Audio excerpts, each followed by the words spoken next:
Muy bien, hermanos. La paz de Dios sea con cada uno de ustedes. En esta oportunidad quiero que abordemos un tema muy importante y muy poco comprendido.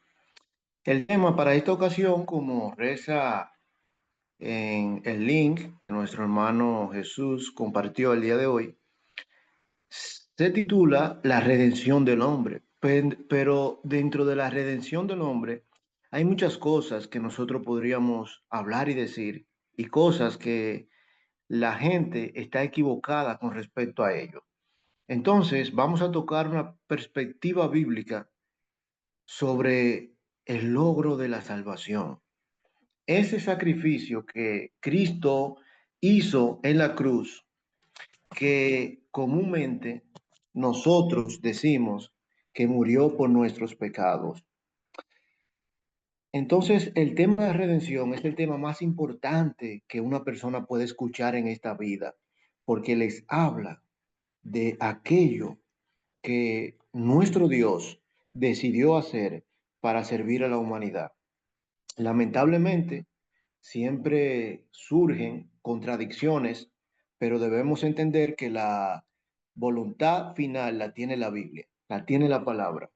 Entonces, es normal que pasen esas cosas de gente que discrepa de otra con respecto a un tema. En lo religioso no es o sea, es lo habitual, pasa muy a menudo. Y pasa muy a menudo porque hay muchas personas que no respetan ciertas reglas de la interpretación y por eso le dan algunas matices distintas a ciertos temas. O sea, interpretaciones en pocas palabras.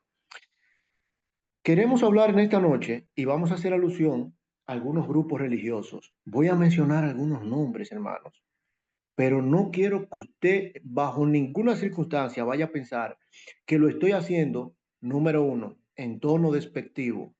Claro que no, lo vamos a hacer desde el marco del respeto, ¿m? Y también de la racionalidad que nos caracteriza a nosotros, primeramente como seres humanos, pero también como seguidores de Cristo, porque eso es lo que significa la palabra cristiano, seguidor de Cristo, imitador. Entonces, vamos a hacer lo mismo que hizo Pablo, que hicieron muchos apóstoles, que reprendían, pero con sana palabra. Vamos a hacer eso esta noche y quiero dejar eso claro para que no se vaya a malinterpretar si mencionamos algunos nombres de grupos religiosos. No es para jactarnos o sentirnos superiores a ellos, nada de eso, nada, absolutamente nada. Sino sencillamente para presentar la discrepancia que hay entre lo que nosotros creemos con respecto a lo que ellos dicen. Pero la última palabra la tiene la Biblia. No pido que usted, amado hermano, que está aquí esta noche con nosotros, crea todo lo que yo le diga. No, ese no es el objetivo. El objetivo es que escuche, analice, procese y tome decisiones. Entonces, basado en esa introducción, queremos hablar sobre la redención del hombre. Y ya hemos dicho que es el tema más hermoso que nosotros podemos leer en la Biblia, porque nos habla de una gran noticia, nos habla de una gran noticia. Pero queremos primeramente introducir una pregunta, que ¿en qué momento se completó la redención? ¿En qué momento se completó la redención del hombre? Haciendo un breve esquema histórico a través de la humanidad, sabemos que cuando Moisés escribe el libro de Génesis, relata los hechos tal cual sucedieron en ese momento. ¿Y qué es lo que aprendemos? Que en el capítulo 1 vemos que Dios es amo y dueño y señor de la creación. Capítulo 1, versos 26 y 27 dice que Él decidió crear al hombre a su imagen. La palabra hombre allí es antropos, que significa humanidad. Y dice luego el verso 27 que creó varón y hembras, los creó. Entonces en el capítulo 2 utiliza otra palabra diferente a crear, que es formar. O sea, lo que él creó de la nada, que significa vará, vará significa crear de la nada. Por ejemplo, lo vemos que dice Génesis 1:1, que en el principio creó Dios los cielos y la tierra. O sea, solamente con decir su palabra, algo existe. Entonces, en el verso 26 y 27 vemos que Dios creó al hombre, pero luego, en el capítulo 2 dice que formó al hombre del polvo de la tierra. y sopló aliento de vida. Eso que creó lo puso en lo que formó, que fue en el muñeco de barro. Luego el hombre se sentía muy a gusto donde estaba, pero le faltaba un complemento. En este caso era una ayuda idónea. Dios, en su infinita sabiduría, decide crear una mujer. Entonces, hace caer en sueño profundo al hombre, luego le presenta a la varona que de él fue tomada y todo se desarrolla muy bonito, muy lindo, en el contexto de que se encuentran bien allí, junto en el huerto del Edén. Pero resulta que la mujer fue seducida por la serpiente y luego comió y le dio a su esposo.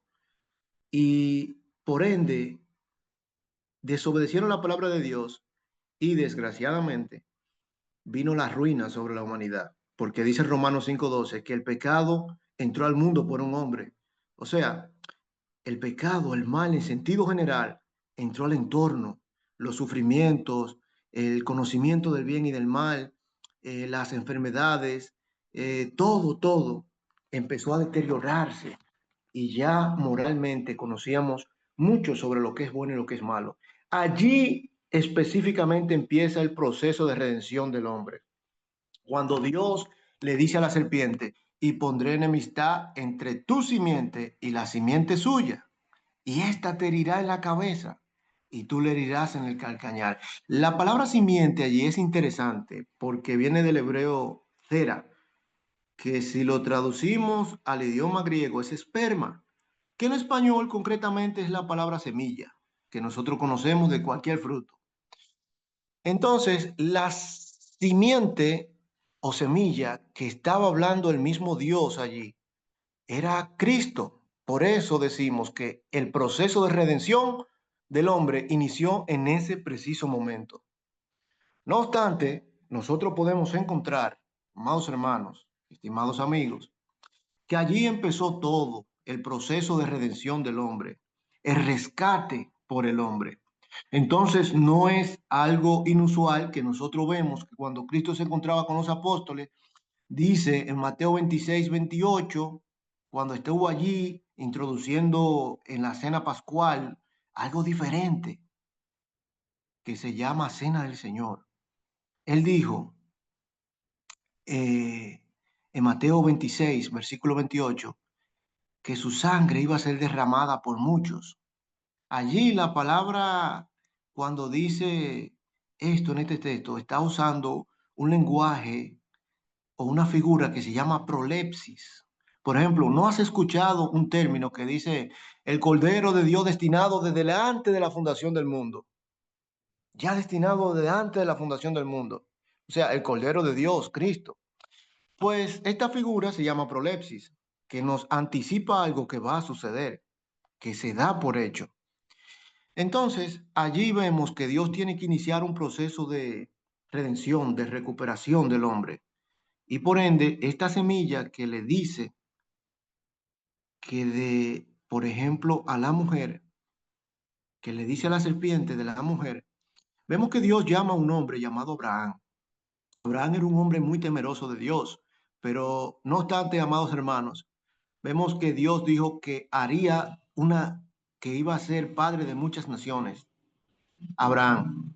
Y vemos que Abraham sí lo fue, porque tuvo un hijo llamado Isaac, ese hijo Isaac tuvo un hijo llamado Jacob. Pero no obstante, amados hermanos, Dios le había hecho una promesa a Abraham. En el libro de Génesis, capítulo 18, verso 22, le dice eh, claramente, en tu simiente serán benditas todas las naciones de la tierra. La palabra simiente allí es la misma que encontramos en el libro de Génesis, que significa semilla. Pero el apóstol Pablo, que sabe más que tú, amado hermano, y más que yo sobre el Evangelio, dijo en Gálatas capítulo 3, versículos 16 y 17, que esa semilla, esa simiente, no hablaba de muchos, hablaba de uno, y esa semilla era Cristo. Cristo era esa semilla, como ya hemos visto, que en su simiente, en la semilla, en Cristo, iban a ser benditas todas las naciones de la tierra. O sea que cuando Cristo muere, se beneficia no solamente un grupo, sino toda la humanidad, totalmente, mis hermanos. Entonces, la descendencia de Cristo es desde allí. Por ejemplo, había una muchacha llamada Ruth, que ella era moabita y conoció a una familia, la familia de Noemí, y Noemí la casó con un hijo de ella, de los dos que tenía. Estos dos muchachos mueren allí en Moab, luego se desplazan hacia la ciudad allí y luego vemos que ella se casa con un pariente de Noemí llamado Boz. Entonces Boz tuvieron un hijo y ese hijo tuvo otro hijo que se llamaba Isaí. Y Isaí tuvo un hijo, uno de muchos, que se llamaba David. David, desde David se le prometió que su descendencia iba a reinar eternamente. Y de esa descendencia, de la descendencia de David, viene Cristo, amados hermanos. Y es lo que queremos ver en esta noche. Queremos explicar eso a lujo de detalle. Entonces, Dios planeó, mis hermanos, la salvación del hombre a través del Antiguo Testamento. Hizo planes que no se complementaron sino hasta el primer siglo. Entonces, hasta allí el hombre pudo ser liberado, perdonado de todos sus pecados y de todos sus males.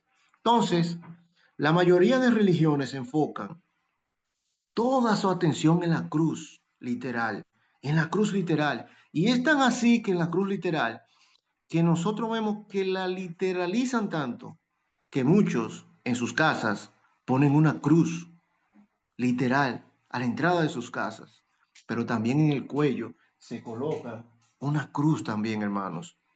Y están literalizando esto. Y es lo que queremos explicar esta noche. La muerte de Jesús, realmente, mis hermanos, en varios pasajes, como vamos a enfatizar, decimos que allí cuando habla de la cruz, está hablando en lenguaje figurado, que muchos lo hacen literalizado. Entonces, la realidad es que hubieron varios pasos involucrados en lo que Jesús hizo para poder hacer posible nuestro perdón. Entonces, hay varias cosas que nosotros debemos hacer para tener la redención o la remisión de nuestros pecados, hermano, y entrar en comunión con Dios. Por ejemplo, es imperativo que nosotros podamos tener fe. La fe es fundamental, es vital para nosotros poder tener una relación bonita con Dios y estrecha. Pero si usamos la palabra fe sola como asentamiento mental para acercarnos a Dios el Padre y a la persona de Jesucristo, no tiene sentido. Ahora bien, hay dos tipos de fe. Hay una fe objetiva y una fe subjetiva. La fe subjetiva es la del sujeto. Yo pienso, yo creo, yo entiendo. Pero hay una fe objetiva, que es una fe que te lleva a la obediencia. Por eso decimos que la fe te mueve a obedecer. La fe es obedecer, en pocas palabras. Entonces, por ejemplo, los demonios tienen fe, creen, pero su creencia está limitada.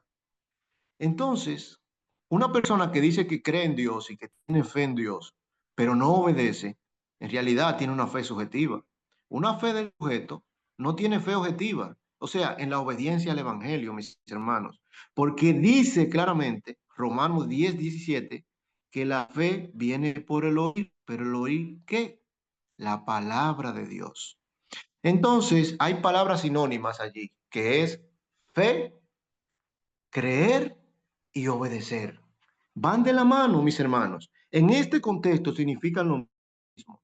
Por ejemplo, dice el escritor a los Hebreos, en capítulo 11, versos, pero sin fe es imposible agradar a Dios, porque es necesario que el que se acerca a Dios crea que le hay y que es galardonador de los que le buscan. ¿Lo ven? Que los que tienen fe son los que buscan a Dios, hacen algo, una acción, mis hermanos. Entonces, algo más pasa o algo similar pasa con lo que voy a explicar a continuación, que la palabra fe en sí sola no compone nada. Por ejemplo, cuando leemos el libro de Juan, capítulo 12, verso 42, nos dice, con todo eso, aún de los gobernantes, muchos creyeron en él, pero a causa de los fariseos no lo confesaban para no ser expulsado de la sinagoga, porque amaban más la gloria de los hombres que la gloria de Dios. ¿Quién niega que ellos creyeron? Nadie puede negarlo, pero su fe era limitada a la obediencia, que ahí es que se rompe todo esquema y todo paradigma. Cuando nosotros tenemos fe, pero esa fe nos mueve a la obediencia. Entonces, por ejemplo, contrario a lo que nos relata en los hechos históricos del crecimiento de la iglesia o establecimiento en el libro de los hechos, y dice, y la mano del Señor estaba con ellos, y gran número creyó y se convirtió al Señor. ¿Por qué? Porque fue una fe que los movió. ¿A qué? A la obediencia. Entonces, algo similar, hermano, podemos decir que convertirse al Señor y confesarlo son todos adición a creer.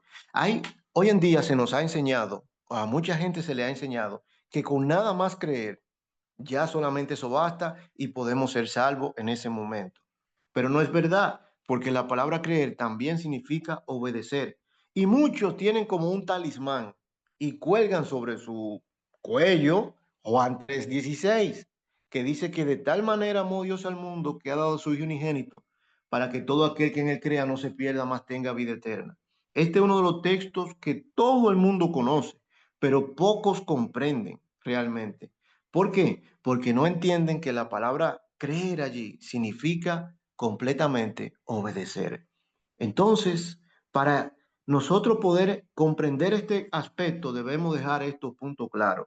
Lo que no entienden mucho es que la palabra fe o creer son sinónimas, tienen el mismo significado. Entonces, hermano, yo quiero que usted se quede con esto en mente. Recuerde bien este hecho porque se aplica a muchas otras cosas en la Biblia, en muchos casos, especialmente, como veremos más tarde, a la palabra cruz. Por ejemplo, cuando nosotros hablamos sobre el plan de salvación, nosotros decimos que hay que oír el Evangelio, creer, luego de creer, arrepentirse, confesar y ser bautizado. Son 5 pasos, pero que estos 5 pasos son sistemáticos, uno te lleva al siguiente. Una persona no puede bautizarse si no cree, pero tampoco puede bautizarse si no oye, porque entonces, ¿en base a qué va a creer? Entonces dice el Salmo 110, 119, verso 160, la suma de tu palabra es la verdad. Hay gente que tira la Biblia a pelear y decir, no, porque aquí dice esto, pero allá dice esto. Tú crees eso, pero mira lo que dice aquí. Entonces, tiran la Biblia a pelear, echan la Biblia a pelear, hermano, y no debemos hacer eso. Al contrario, debemos aprender a sumar. Si aquí dice una cosa, aquí otra, vamos a ver, a leerlo todo para sacar una conclusión. O sea, lo que debemos hacer es recopilar todo lo que la Biblia dice sobre un tema para nosotros luego poder sacar una conclusión. ¿Mm? Eso es lo más inteligente, lo más sensato y lo más atinado para nosotros poder entender que la Biblia no contiene contradicciones, mis hermanos. Entonces debemos aplicar esa idea de un proceso a lo que Jesús llevó a cabo para hacer posible nuestra salvación y redención de nuestros pecados. El proceso, hermano. Hablar de este proceso es lo que vamos a dilucidar en esta noche. Por ejemplo, yo podría decir que el tiempo de Jesús en la cruz fue simplemente el primer paso de todo el proceso. Por ejemplo, Cristo solamente allí en la cruz, eso no significa absolutamente nada sin lo que siguió después. Por eso decimos que exactamente la fe sola era nada si la persona no tenía arrepentimiento y que luego ese arrepentimiento sea acompañado de una confesión y esa confesión sea acompañada del bautismo. Entonces, si Jesús simplemente hubiera muerto y nada más, la salvación no hubiese sido efectiva. O sea, supongamos por un momento que Cristo vaya a morir por nuestros pecados. Está allí en la cruz, murió por nuestros pecados. Pero si solamente sucedió eso, o solamente contamos eso de todo el proceso, no tiene sentido. Nuestra salvación no es efectiva. ¿Por qué? Porque dice Primera de Corintios, capítulo 15, versículo 16 al 18. Le invito a que lea conmigo aquí, amado hermano. Primera de Corintios 15, 16 al 18 dice, porque si los muertos no resucitan, tampoco Cristo resucitó. Y si Cristo no resucitó, vuestra fe es vana. Aún estamos en nuestros pecados. O sea, que Cristo tuvo que morir, sí, pero también tuvo que hacer algo más, que resucitar. ¿Para qué? Para que los pecados perdonados fueran efectivos, porque un paso lleva al siguiente. Es como que yo diga que vaya en un vehículo y vaya con mi familia y de repente yo diga, vamos a pararnos el restaurante Aguas Vivas, por ejemplo. Vamos a comer algo, pero que yo estoy diciendo que vamos a comer, pero también probablemente ese comer incluya que beber, beber algo. Y eso se conoce con una frase, o sea, un lenguaje figurado que se llama sinécdoque.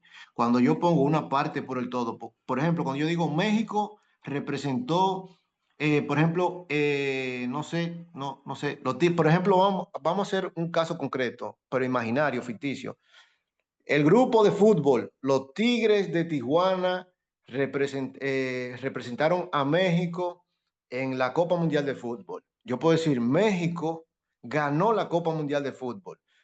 ¿Qué yo estoy diciendo? Que quizá los 50, 60 millones de personas que hay allí jugaron. No, pero hubo un equipo de 2 integrantes que jugó y representó al país. Esto es una sinécdoque.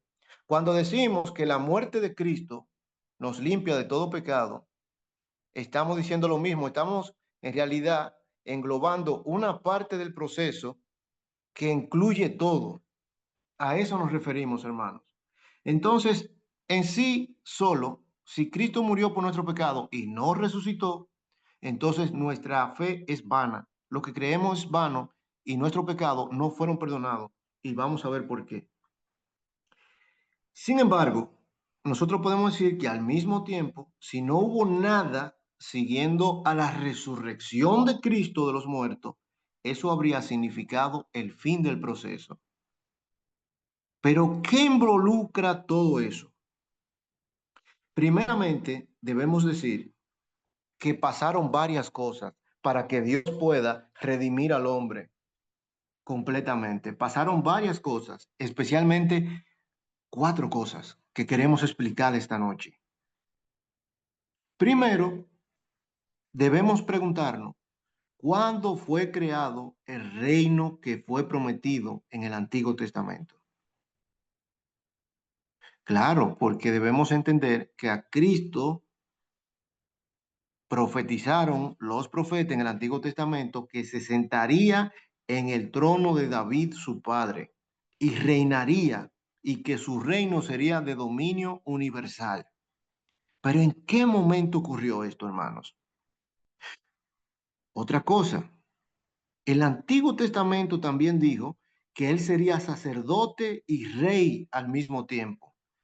Preguntamos, ¿cuándo ocurrió esto? También la profecía del Antiguo Testamento, encontrada especialmente en la ley de Moisés, en el sistema sacrificial, profetizó los detalles de su sacrificio. ¿Cuándo ocurrió eso? Por ejemplo, el Antiguo Testamento también profetizó el fin de la ley y la creación de un nuevo pacto. ¿Cuándo ocurrió esto? Por eso decimos que la muerte fue solo el principio del proceso, porque tuvieron que darse varios pasos para que Dios pudiera redimir al hombre. La ofrenda, hermanos, que era el fundamento de la redención, que involucraba varios actos, podemos vincularla con los eventos de la cruz. Siempre, cuando leemos el Antiguo Testamento, se requirió sangre para que fuera efectiva la purificación de los pecados. Esto fue necesario para traernos al perdón de nuestro pecado. Y no solamente eso, sino a la comunión con Dios. ¿Qué pasa? Que en la antigüedad el pueblo, para liberarse de la culpa de los pecados que habían cometido, se elegía bajo el sacerdocio allí. El sumo sacerdote sacrificaba un animal una vez al año y ese animal era degollado. Entonces el animal se sacaba a las afueras para quemarse fuera de la ciudad, pero la sangre, el sacerdote entraba al tabernáculo para presentarla allí ante Dios, y esa sangre iba a cubrir al pueblo de todos los pecados y por ende eran perdonados. El problema con este sistema sacrificial era que había que hacerlo continuamente, o sea, año tras año, año tras año. Y este sacerdote podía entrar allí, pero solo con sangre ajena. Yo quiero que vayamos, amados hermanos, le invito a que lea conmigo el libro de Hebreos, capítulo 9, versículo 1 en adelante. Hebreos, capítulo 9, versículo 1 dice: Ahora bien, aún el primer pacto tenía ordenanzas de culto y santuario terrenal, porque el tabernáculo estaba dispuesto así. En la primera parte, llamada el lugar santo, estaba el candelabro, la mesa de los panes de la propiciación. Tras el segundo velo estaba la parte del tabernáculo llamada el lugar santísimo, el cual tenía un incensorio de oro y el arca del pacto cubierta de oro por todas partes, en la que estaba una urna de oro que contenía el maná, la vara de Aarón que reverdeció y las tablas de la ley, y sobre ella los querubines de gloria que cubrían el propiciatorio, de los cuales cosas no se pueden ahora hablar en detalle. Y así dispuestas estas cosas, en la primera parte del tabernáculo entran los sacerdotes continuamente para cumplir los oficios del culto, pero en la segunda parte solo el sumo sacerdote una vez al año, no sin sangre, la cual ofrece por sí mismo y por los pecados de ignorancia del pueblo, dando al Espíritu Santo a entender con esto que aún no se había manifestado el camino al lugar santísimo, entre tanto que la primera parte del tabernáculo estuviese en pie, lo cual es símbolo para el tiempo presente, según el cual se presentan ofrendas y sacrificios que no pueden hacer perfecto en cuanto a la conciencia al que practica ese culto, ya que consiste solo de comidas y bebidas, de diversas abluciones y ordenanzas acerca de la carne, impuesta hasta el tiempo de reformar las cosas. Hermanos, la realidad del símbolo está en Jesús siendo sacrificado y el sumo sacerdote. No queremos esta noche ponernos a detallar punto por punto lo que está diciendo aquí el apóstol Pablo que sucedía allí en el tabernáculo, pero sí vamos a extraer la idea central. ¿Qué está diciendo el apóstol Pablo o el escritor a los hebreos? Lo mismo que venimos diciendo, que el tabernáculo, Dios le dijo a Moisés: haz todo conforme a lo que se mostró, al modelo que se te mostró en el monte. Entonces, ese tabernáculo terrenal que estaba dispuesto, primero había un atrio donde estaba el altar de sacrificio, una fuente de bronce, y luego la tienda estaba cubierta. Tú entrabas al primer departamento, que era el lugar santo. Entonces había un velo que dividía el lugar santo de otro departamento que se conocía como el lugar santísimo. Allí se encontraba el arca, y el arca estaba cubierta hacia arriba con una tapa que se llamaba propiciatorio y tenía dos querubines mirándose hacia el frente. ¿Qué hacía el sacerdote, el sumo sacerdote? Que entraba ante la multitud, el pueblo lo veía y entraba hacia adentro y desaparecía. No desaparecía literalmente, sino que a la vista de los que estaban afuera ya no lo veían porque estaba allí una tienda cubierto con cortinas y esos asuntos. Entonces entraba al lugar santísimo y rociaba la sangre sobre el propiciatorio. Entonces, todo esto lo que pasaba allí apuntaba a Cristo. Cristo era nuestro sacrificio, pero ¿qué sucede? Que aquí vemos que Cristo actuó como un verdadero sacerdote, realmente. Cristo actuó como un verdadero sacerdote, mis amados hermanos. En fin, ¿qué queremos decir? Que, por ejemplo, el apóstol dice aquí Pero estando ya presente Cristo, sumo sacerdote de los bienes venideros, por el más amplio y más perfecto tabernáculo, no hecho de manos, es decir, no de esta creación, y no por sangre de machos, cabríos, ni de becerros, sino por su propia sangre, entró una vez para siempre en el lugar santísimo, habiendo tenido eterna redención. Porque si la sangre de los toros y de los machos cabríos y las cenizas de la becerra rociada a los inmundos santifican para la purificación de la carne, cuánto más la sangre de Cristo, el cual mediante el Espíritu Eterno ofreció a sí mismo sin mancha a Dios, limpiará vuestras conciencias de obras muertas para que sirváis al Dios vivo. Aquí vemos que Cristo tuvo que entrar allí, pero no a un tabernáculo físico, sino al cielo mismo, que era ese tabernáculo físico, era figura del celestial, que era el verdadero. Es lo que nosotros podemos encontrar.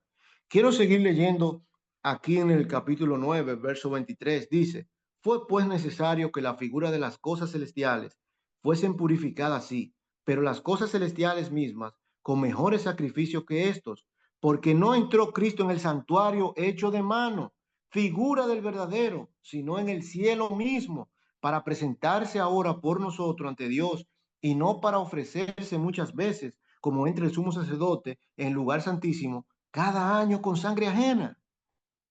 Lo que vimos, amados hermanos, Cristo murió por nuestro pecado, sí es verdad, pero si no resucitó, esa muerte fue en vano. Pero tuvo que darse un proceso que primero murió, luego resucitó, pero cuando resucitó, tuvo que hacer algo más.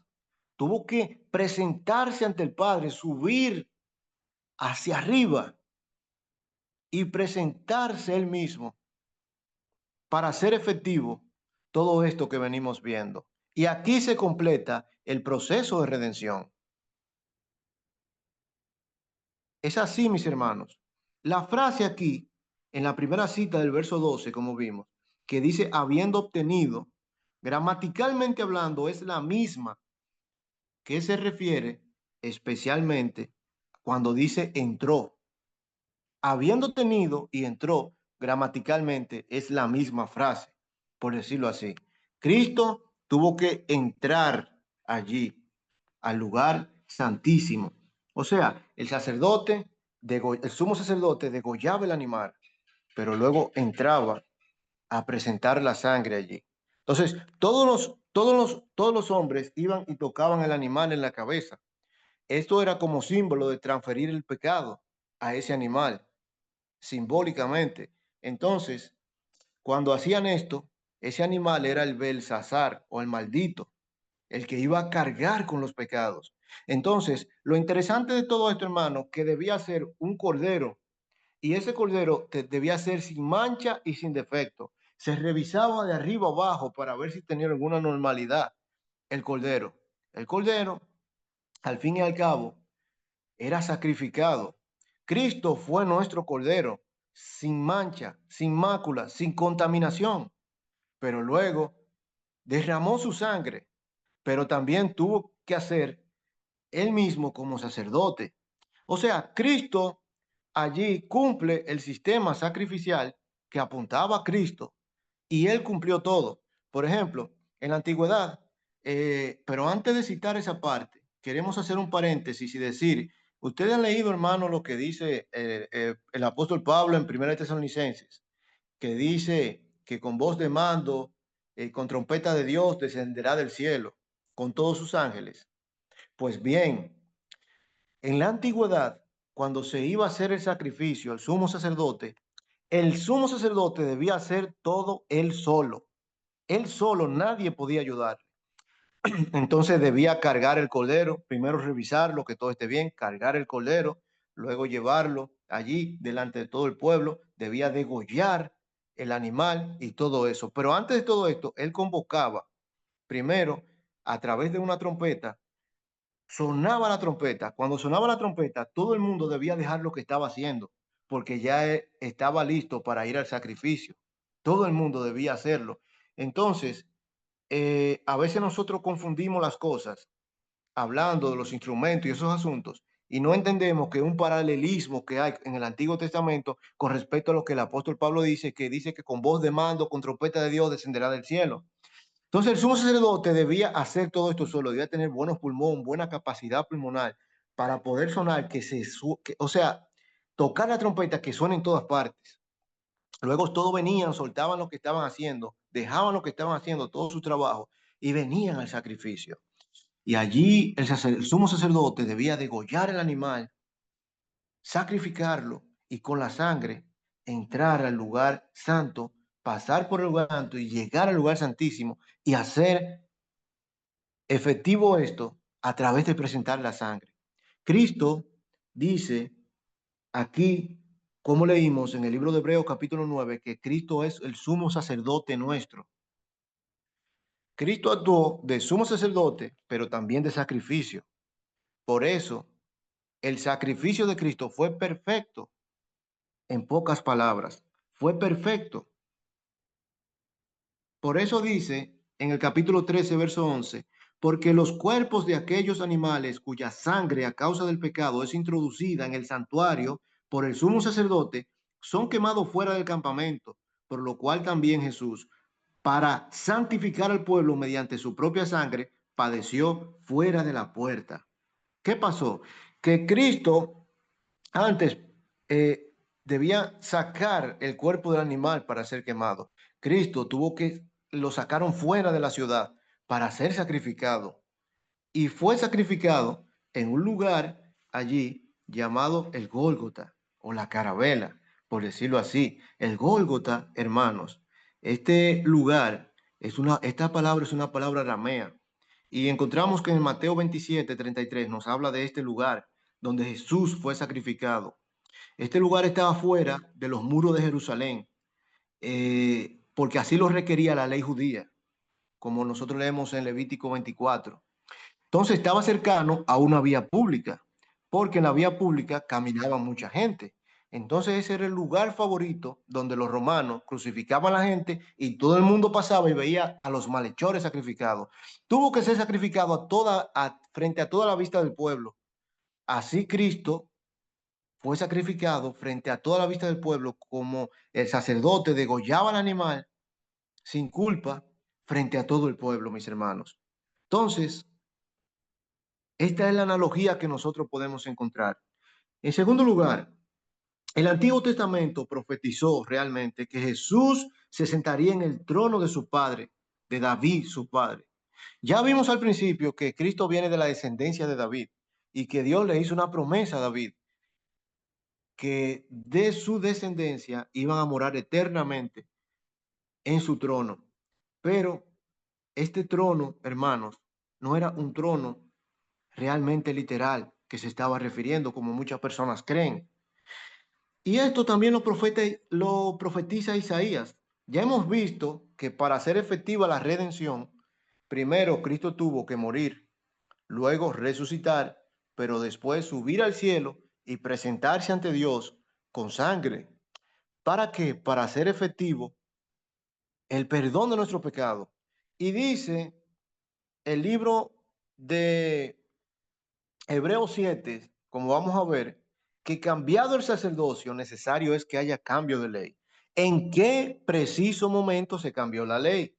Es algo que nosotros debemos contestar, pero de manera precisa y contundente. ¿En qué preciso momento se cambió la ley? Y vamos a dar respuesta a eso a medida que vayamos avanzando con respecto a lo que hemos venido presentando. Entonces, hermanos, también el Antiguo Testamento profetizó esto en el libro de Isaías, donde dice, porque un niño nos es nacido, hijo nos es dado, y el principado sobre su hombro se llamará su nombre admirable, consejero, Dios fuerte, Padre eterno, príncipe de paz. Y este será grande y será llamado. Y aparecen muchos nombres allí. Dice que el verso 7, lo dilatado de su imperio y la paz no tendrán límite sobre el trono de David y sobre su reino, disponiéndolo y confirmándolo en juicio y en justicia desde ahora y para siempre. El celo de Jehová de los ejércitos hará esto. Dios mismo iba a hacer esto realmente. Esta es una profecía que nosotros vemos que se cumple en Cristo Jesús, porque dice el mismo apóstol Lucas, nos dice en Lucas 1:30, entonces el ángel le dijo a María, no temas, porque has hallado gracia delante de Dios, y ahora concebirás en tu vientre y darás a luz un hijo y llamarás su nombre Jesús. Este será grande y será llamado Hijo del Altísimo, y el Señor Dios le dará el trono de David su padre, y reinará sobre la casa de Jacob para siempre, y su reino no tendrá fin. Aquí se cumple la profecía que dio Isaías allí en el Antiguo Testamento. Mis santos hermanos, nosotros vemos que esto realmente se refiere a Cristo completamente. Se refiere a Cristo. Y el reino que establecería cuando se sentara en su trono sería un reino espiritual, no un reino físico. Entonces, con respecto a Jesús, el trono de David completamente es figurativo allí, no literal. Y es lo que está explicando el apóstol Pedro en el libro de Hechos capítulo 2 versículo 29. Entonces la pregunta es, ¿podemos determinar con precisión el tiempo exacto cuando se convirtió en rey sobre el trono de David? Claro que sí, hermano. Y ya hemos visto en el libro de Isaías capítulo 9:7, donde nos dice claramente allí el texto, y cuando lo combinamos con el libro de Lucas capítulo 1, nos dice que su reino y autoridad fueron determinados siglos antes de que esto completamente sucediera. Ahora bien, cuando Juan vino, dijo que el reino de Dios se había acercado. Y Cristo claramente dice en Marcos 9:1, hay muchos de los que están aquí que no gustarán la muerte hasta que hayan visto el reino de Dios venido con poder. O sea, el reino iba a venir completamente con poder, mis hermanos. Esto es lo que nosotros podemos aprender con respecto a lo que Cristo estaba diciendo allí. Y dice que muchos de los que estaban ahí no iban a morir hasta que vean el reino venido con poder. O sea, muchos de los que estaban ahí vieron este suceso de lo que sucedió en ese momento y pudieron percibir, porque el reino de Dios iba a ser establecido con algo, y ese algo era con poder, mis santos hermanos. Iba a ser establecido con poder. Y no obstante, la evidencia de esto es que cuando nosotros leemos el libro de Lucas, capítulo 24, verso 44, que dice, y les dijo, estas son las palabras que os hablé cuando aún estaban con vosotros, que era necesario que se cumpliese todo lo que está escrito de mí en la ley de Moisés, en los profetas y en los salmos. Entonces les abrió el entendimiento para que comprendiesen las escrituras y les dijo, así está escrito, y así fue necesario que el Cristo padeciese y resucitase de los muertos al tercer día y que se predicase en su nombre el arrepentimiento y el perdón de pecado a todas las naciones, comenzando desde Jerusalén, y vosotros sois testigos de estas cosas. Entonces Cristo le dice que se queden allí, que él iba a enviar en Jerusalén un poder. El reino fue establecido con poder, mis hermanos. Eso es así. Pero allí vemos que hay dos palabras que son sinónimas, que es la palabra reino y también la palabra iglesia. Son sinónimos, amados hermanos. El reino y la iglesia existieron al mismo tiempo, realmente. Entonces, uno de los beneficios que podemos obtener de la redención del hombre, o sea, ese proceso que Cristo hizo para poder perdonar a toda la humanidad, uno de los beneficios que podemos obtener directamente es que podemos entrar en la iglesia. ¿Por qué digo esto? Porque hay personas que piensan en estos momentos que es entrar a una iglesia literalmente, a un lugar, a un templo de reunión. No, no me estoy refiriendo a eso. Porque en su connotación, la palabra iglesia no tiene ese significado. La palabra iglesia significa llamar fuera de. Entonces, ¿cómo somos llamados? Dice 2 de Tesalonicenses 2:14 que por medio del Evangelio. ¿Y a qué fuimos llamados? Dice Efesios capítulo 2, versículo 13, que fuimos llamados a formar un cuerpo. Entonces, ese cuerpo universal que se conoce como iglesia, realmente es el reino donde Cristo gobierna. Cristo vino no solamente a redimir al hombre, sino que a través de su redención podía obtener beneficio directo, como pertenecer a su reino. Por eso vemos que en el libro de Apocalipsis presenta a Cristo como el Rey de Reyes y Señor de Señores. Pero yo no quiero que me malinterpreten, porque esta palabra, iglesia, no apareció directamente en el primer siglo. Apareció en el año 508 aproximadamente antes de Cristo, cuando Dracón empezó a reformar y empezó a llamarle polis a los estados griegos. Entonces su sucesor, llamado Solón, hizo muchas reformas económicas que podían, por decirlo así, beneficiar al pueblo y la gente podía tener más participación en lo que era política y todo ese asunto. Entonces, la iglesia era un sitio de reunión donde entraban todos los grupos sociales y se reunían cada semana para tomar decisiones públicas. Pero ya luego esta palabra, al griego ser el idioma en el cual se escribe el Nuevo Testamento, toma otro significado y es el significado de asamblea de creyentes, porque la palabra sinagogue en hebreo es asamblea. Entonces, hay que buscar un equivalente en griego y esto es la iglesia o eclesía. Y esto es lo que significa, hermanos, asamblea de creyentes o mejor dicho, como el apóstol Pablo le llama, un cuerpo de creyentes. Eso es sencillamente lo que podemos aprender con respecto a eso. Entonces, al Cristo morir, a ser sacerdote, al ser el papel de sacerdote, tiene que subir al cielo, él mismo. Y en el cielo, allí hace efectivo todo el proceso que hemos mencionado, pero también establece su reino o su iglesia, por decirlo así. Mis hermanos, es lo que nosotros podemos aprender allí con respecto a todo esto que nosotros hemos hablado en esta noche. Entonces, este reino fue establecido por el mismo Cristo y lo hizo efectivo y es como beneficio directo y parte de la redención del hombre. Y la promesa del Espíritu Santo iba a venir porque se le prometió a David cuando se sentaría en su trono o su descendiente cuando se siente en el trono. Y esto fue precisamente lo que sucedió, hermanos. Ahora bien, nosotros hemos escuchado muchas veces, mis hermanos, muchas cosas que son completamente contradictorias.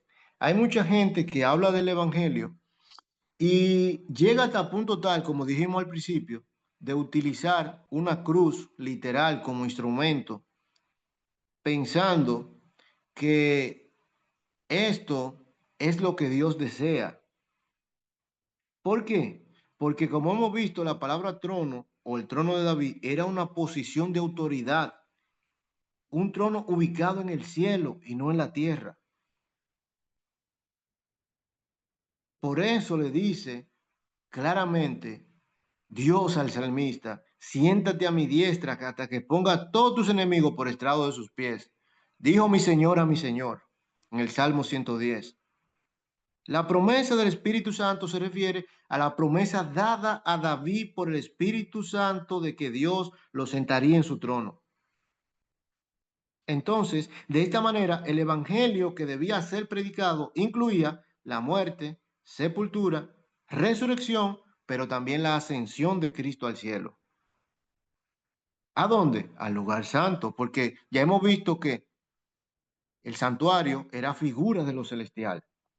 Por eso dice el libro de Colosenses, capítulo 2, verso 14, muy mal interpretado por muchas personas, dice, anulando el acta de los decretos que había contra nosotros, que nos era contraria, quitándola de medio y clavándola ¿dónde? En la cruz. Y despojando a los principados y a la potestad, los exhibió públicamente, triunfando sobre ellos en la cruz. La palabra cruz, hermano, aquí es figurativa, representando todo lo que fue hecho por Jesús para nuestra salvación, no meramente su muerte. Literalmente, hermano, queremos decir que Jesús no tomó un martillo y clavó luego y fijó una copia de la ley del Antiguo Testamento en la viga de allá de la cruz. Eso no fue lo que él hizo. Porque si eso fue lo que él hizo, entonces estamos perdidos. Estamos literalizando las cosas. Pero eso no fue lo que Cristo hizo. Cristo no agarró una copia de los papiros que tenían allá los judíos. Denme esa copia. ¿Este qué? La Torá. Ah, vamos a clavar aquí. Aquí que hay que clavarla en esta cruz. No, a través de su cuerpo, hermanos. Entonces, muchos no comprenden el significado aquí de la palabra cruz. Entonces quieren tener una en el cuello, literalmente, o en su casa, en su vehículo, y así sucesivamente. Por eso dice claramente el verso 17, pues no envió Cristo a bautizar en 1 Corintios capítulo 1, verso 17, sino también a predicar el evangelio, no con sabiduría de palabra, para que no se haga vana la cruz de Cristo, porque la palabra de la cruz es locura a los que se pierden, pero a los que se salvan, esto es a nosotros, es poder de Dios. ¿Qué predicó Pablo, hermano? La palabra de la cruz. Pero ¿qué predicó Pablo exactamente?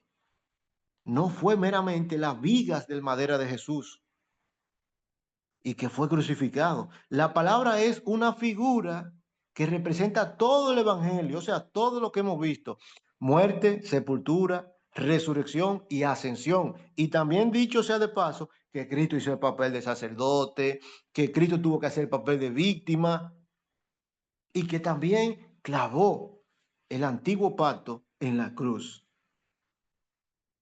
Entonces, la palabra aquí, que es una figura que representa todo el evangelio. Cuando usted escuche la palabra cruz, hermano, diga, bueno, Cristo murió literalmente en una cruz, sí, pero enfócate en todo lo que eso significa realmente, que nosotros hemos visto que es mucho más que su muerte. Aquí cruz y evangelio son sinónimos. Si notamos, Romanos 1:16 dice, porque no me avergüenzo del evangelio porque es poder de qué? De Dios para salvación. El evangelio es sinónimo de poder de Dios para salvación. Pero aquí leímos en 1 Corintios 1:18 que la palabra de la cruz es el poder de Dios para que nosotros podamos ser salvos. La palabra cruz aquí es igual a la predicación de la cruz. La cruz es solo otra forma de decir el evangelio. El evangelio, hermano. Entonces, muchas personas están completamente equivocados cuando dicen que, ah, bueno, mira, aquí tengo mi cruz y hacen una señal de la cruz y se presinan. No, mi hermano, no se está refiriendo a eso, a que eso es una especie de talismán que tú vas a tener encima. La cruz aquí, aunque Cristo murió en una cruz literal, representa todo el evangelio, que Cristo fue crucificado, que Cristo fue sepultado, pero también fue resucitado y ascendió a los cielos, y todo lo que conlleva. Entonces, hablar de la cruz es hablar del evangelio. Por eso dice Pablo, ya citamos en el libro de Hebreos 7:12, porque cambiado el sacerdocio, necesario es que haya también cambio de ley. En la redención ya hemos visto que pasó algo interesante. Fue cambiado el sacerdocio y también fue necesario que haya también cambio de qué? Cambio de ley. Muchas personas no comprenden que el antiguo pacto fue quitado en la cruz, fue clavado en la cruz. Ahora bien, ¿qué fue primero, hermano? ¿Qué fue cambiado primero? Aquí dice que fue primero el sacerdocio. Y recuerden que Cristo tuvo que hacer el papel de sacerdote. Cristo tuvo que ir como sacrificio y también hacer el papel de sacerdote para presentarse ante Dios. Entonces, primero se cambió el sacerdote del sistema sacerdocio judío, de la descendencia de Aarón, de la tribu de Leví, hacia Cristo. Pero también al cambiar el sacerdocio, entonces se cambia la ley. Pero ¿cuándo se cambió la ley, hermano? ¿Cuándo se hizo efectivo este cambio? Primero debemos decir que Jesús no se convirtió en sacerdote hasta que entró en el cielo. Cuando entró en el cielo se convierte en sacerdote. Por ejemplo, en Hebreo 10:8 dice, diciendo primero, sacrificio, ofrenda y holocausto y expiaciones por el pecado no quisiste, ni te agradaron, lo cual es cosa se ofrece según la ley. Y diciendo luego, he aquí que vengo, Dios, para hacer tu voluntad. Quítalo primero para establecer lo último. En esa voluntad somos santificados mediante la ofrenda del cuerpo de Jesucristo, hecha una vez para siempre. Y ciertamente todo sacerdote está día tras día ministrando y ofreciendo muchas veces los mismos sacrificios que nunca pueden quitar los pecados. Pero Cristo, habiendo ofrecido una vez para siempre un solo sacrificio por los pecados, se ha sentado a la diestra de Dios. De ahí en adelante, esperando hasta que sus enemigos sean puestos por estrado de sus pies, porque con una sola ofrenda hizo perfecto para siempre a los santificados. Y nos atestigua lo mismo el Espíritu Santo, porque después de haber dicho, este es el pacto que haré con ellos, desde aquellos días, dice el Señor, pondré mis leyes en sus corazones y sus mentes las escribiré. Añade, y nunca más me acordaré de sus pecados y transgresiones, pues donde no hay remisión de estos, no hay más ofrenda por el pecado. Nuevamente, al cambiarse el sacerdocio, tuvo que haber cambio de ley. El Nuevo Testamento, hermano, no entró en vigor inmediatamente después de la muerte de Cristo. Por eso los discípulos no entendieron que había de resucitar. Y resucitado, algunos ni creyeron en Jesús, como dice Marcos capítulo 16. Entonces, el reino de Cristo no entró en vigor hasta que vino el poder de Dios sobre los apóstoles en Hechos capítulo 2. Y esto aconteció, hermano, después que Cristo ascendió, se presentó ante el Padre y luego sucedió este evento. Cristo quitó la ley de Moisés, o sea, el primer pacto. Cristo lo quitó. Y no en el momento de su muerte, sino por virtud de su muerte, hermanos. Por virtud de su muerte. ¿Por qué? Porque un testamento no entra en vigor en el instante de la muerte del testador. Cristo tuvo que ser no solamente el cordero, como vimos, sino hacer el sacerdote, el papel de sacerdote también, realmente. Eso es claro y debemos tenerlo claro sobre todo. Nuevamente, hermano, la ley fue removida primero antes de que se estableciera la última, porque la última entra en vigor cuando nosotros vemos Hechos capítulo 2, que viene la promesa del Espíritu Santo sobre todos allí. Tomando en consideración estos puntos, hermano, queremos ir concluyendo en esta noche y al concluir queremos analizar brevemente algunos textos, dentro de los cuales hay muchos que son malinterpretados por muchas personas. Por ejemplo, usted ha escuchado, hermano, el tema o el vocablo vicario de Cristo. Muchos dicen que el Papa es el vicario de Cristo, o sea, actúa en lugar de Cristo.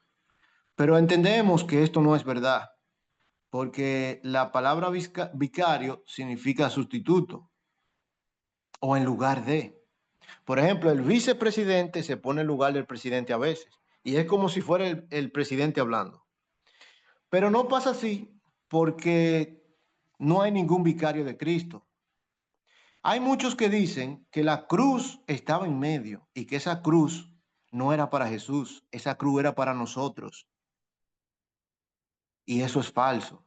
Ustedes no han escuchado esa expresión, hermano, hasta muchos de nuestros hermanos en la fe que dicen, Cristo no debió morir en la cruz, esa cruz no era para Cristo, esa cruz era para mí, para ti. Y Él murió en nuestro lugar. No, eso es mentira. Cristo no murió en nuestro lugar. Eso es falso. Eso es ignorar todo lo que dice la Biblia con respecto a eso. y a lo que hemos visto esta noche. Eso no es verdad. Eso no es verdad. ¿Dónde en la Biblia dice que teníamos que morir en una cruz por causa de nuestro pecado? ¿Dónde lo dice? ¿Dónde en la Biblia dice que teníamos que morir en una cruz por causa de nuestro pecado? ¿Dónde dice que nosotros teníamos que morir físicamente por nuestro pecado? No lo dice en ninguna parte. No lo dice, hermanos. Ahora bien, la paga del pecado es la muerte, eso es verdad. Pero Cristo no murió espiritualmente, sino físicamente. Y murió físicamente para salvarnos espiritualmente. Cristo, hermanos, no murió físicamente en mi lugar, porque si fuera así, entonces yo no moriría físicamente. Porque Cristo murió físicamente para darme vida espiritual. Eso es así. Cristo murió para darnos vida espiritual, porque en la cruz no hubo una muerte vicaria, o sea, una muerte sustituta. Hubo una muerte redentora, redentora, porque si leemos Colosenses 1:14, nos va a dejar más claro que el agua ese asunto. Vamos a leerlo, amados hermanos. Le invito a que lea conmigo Colosenses capítulo 1, versículo 14. Dice así, Colosenses 1:14, en quien tenemos redención por su sangre, el perdón de pecado. En la cruz no hubo una muerte vicaria ni sustituta, hubo una muerte redentora, hermanos, redentora. Ahora bien, debemos de entender que muchos traductores que traducen la Biblia siempre tienen vicios, porque muchos pertenecen a grupos religiosos, y uno de esos textos que está mal traducido es 2 Corintios capítulo 5, versículos 20 y 21. Y dice que así que somos embajadores en nombre de Cristo, como si Dios rogase por medio de nosotros, o rogamos en nombre de Cristo, reconciliados con Dios. Entonces aquí viene la parte interesante, el versículo 21. Al que no conoció pecado, por nosotros lo hizo pecado, para que nosotros fuésemos hechos justicia de Dios en él. La interpretación actual que se le da a esto, hermano, es que Cristo fue hecho pecado. Pero es verdad que Jesús se hizo pecado, literalmente. Muchos dicen que Él tomó todos los pecados de la humanidad y toda la culpa y todo el castigo cayeron sobre Él mientras estaba en la cruz. Y muchos dicen que su justicia fue entonces imputada a nosotros. Pero esto no es así, mis hermanos. Realmente aquí en este texto está diciendo esto. Yo personalmente, hermano, yo personalmente creo que no. ¿Por qué? Sencillo. Porque cuando nosotros consultamos otras traducciones, por ejemplo, la Nueva Versión Internacional, Biblia al lenguaje sencillo, Palabra de Dios para todos, traducen diferente este versículo. Aquí la palabra pecado, amartía, en el verso 21, en este pasaje significa pecado sacrificio.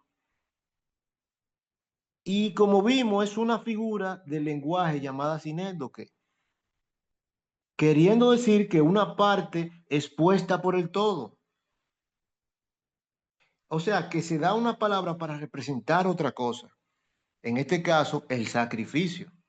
Por eso la palabra pecado no es exacta allí. Cuando leemos en la ley, en Levítico 6:25, dice, habla a Aarón y a sus hijos y dile, esta es la ley de la ofrenda por el pecado. Esta es la ley de la ofrenda por el pecado. La ofrenda por el pecado será ofrecida delante del Señor en el lugar donde el holocausto es ofrecido. Esto es cosa que santísima. Entonces allí la palabra pecado significa ofrenda, ofrenda. Y muchos utilizan esta palabra para imputar algo a Cristo que en realidad Cristo no hizo, porque la Biblia dice que Cristo murió como un cordero sin defectos. Allí lo mejor sería ofrenda realmente. Cristo fue la ofrenda ofrecida por el pecado.